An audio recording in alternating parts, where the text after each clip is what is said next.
Hi students, welcome to doctor Posapati Ravikanth Reddy channel. ఈరోజు ఈ వీడియోలో పాణిగ్రహణం అనే పాఠ్యభాగానికి సంబంధించిన లఘు ప్రశ్నలను ఇక్కడ మీకు వివరిస్తానండి. చివరి వరకు చూడండి, నచ్చితే మీ మిత్రులకు కూడా షేర్ చేయండి. ఇక మొదటి ప్రశ్న, అజాలోకన తత్పరాణం. అజ ప్లస్ ఆలోకన తత్పరాణం పదాలు అట్లా విడదీసుకుంటే మీకు మీనింగ్ క్లియర్గా ఉంటుందండి. అజ అంటే అజమహారాజుని, ఆలోకన అంటే చూడటం అన్నమాట. ఓకేనా?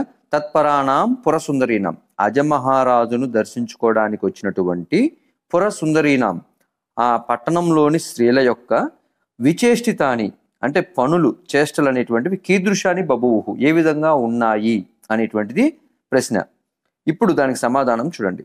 అజాలోకన తత్పరాణం, అజమహారాజును దర్శించుకోవడానికి వచ్చినటువంటి పురసుందరీనాం, ఆ పట్టణంలోని స్త్రీల యొక్క విచేష్టితాని చేష్టలన్నీ కూడా త్యక్తాని అకార్యాని అంటే వదిలిపెట్టబడినటువంటి ఇతర కార్యాలు ఆ విధంగా ఉన్నాయి. అంటే అర్థమైంది, వాళ్ళు ఒకళ్ళేమో జడ వేసుకుంటూ అజమహారాజును దర్శించుకోవడానికి ఆ జడ అట్లాగే పట్టుకొని వచ్చారు.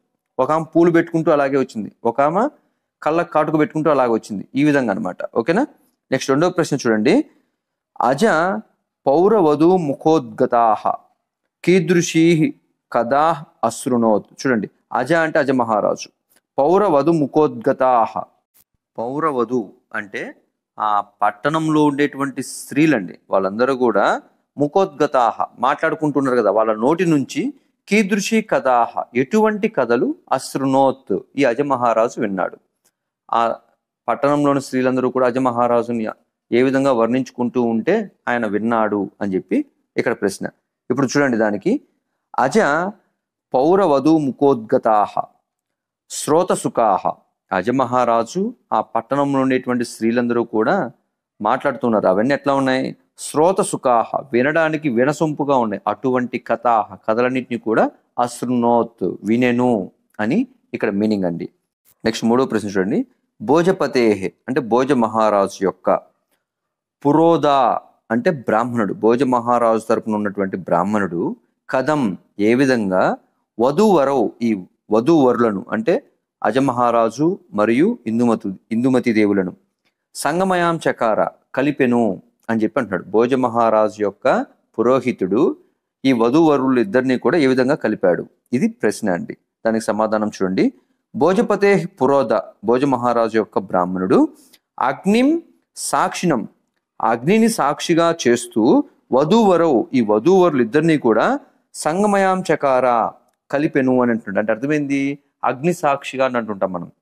అంటే ముందు అగ్ని ఉంటుంది, ఆ అగ్ని పంచభూతాల్లో అగ్ని ఒకటి అనమాట. కాబట్టి అగ్ని సాక్షిగా వధూవరులు ఇద్దరిని కూడా కలిపాడు అనేది ఇక్కడ మీనింగ్ అండి. ఇక నాలుగో ప్రశ్న చూడండి.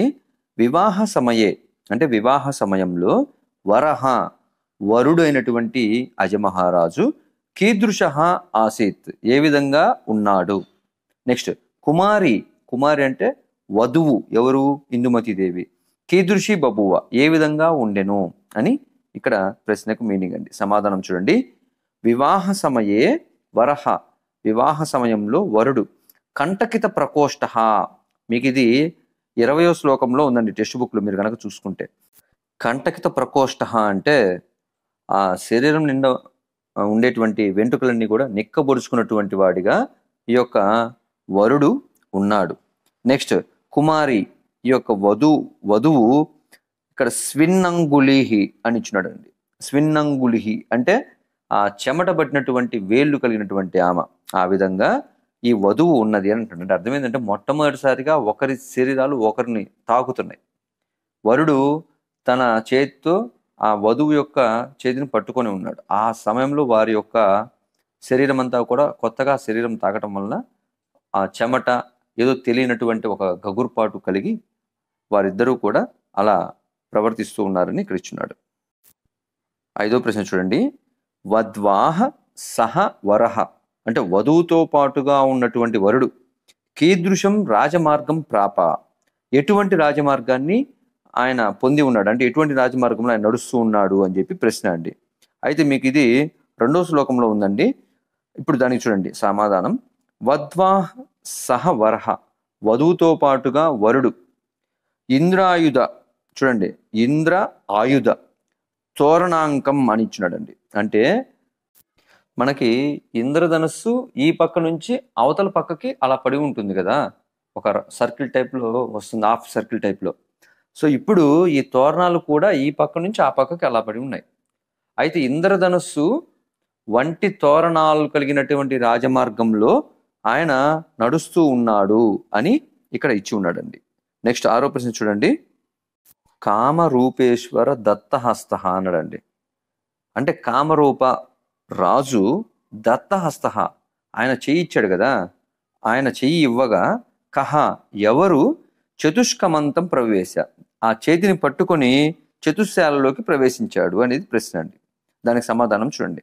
కామరూపేశ్వర దత్తహస్త, ఆ కామరూపేశ్వరుడు ఇచ్చినటువంటి చెయ్యి పట్టుకొని అజహ అజుడు అనేటువంటి రాజు అంటే వరుడు చతుష్కమంతం ప్రవివేశ, ఈ 4 అంటే ఏమంటారు, 4 మండపాలు కలిసినటువంటిది అనమాట అది. అటువంటి దాన్ని చతుశ్శాల అని అంటారండి. అటువంటి శాలలోకి ఈ అజమహారాజు ప్రవేశించాడు. ఇదండి. Thanks for watching. ఈ వీడియోని మీ మిత్రులకు కూడా షేర్ చేయండి.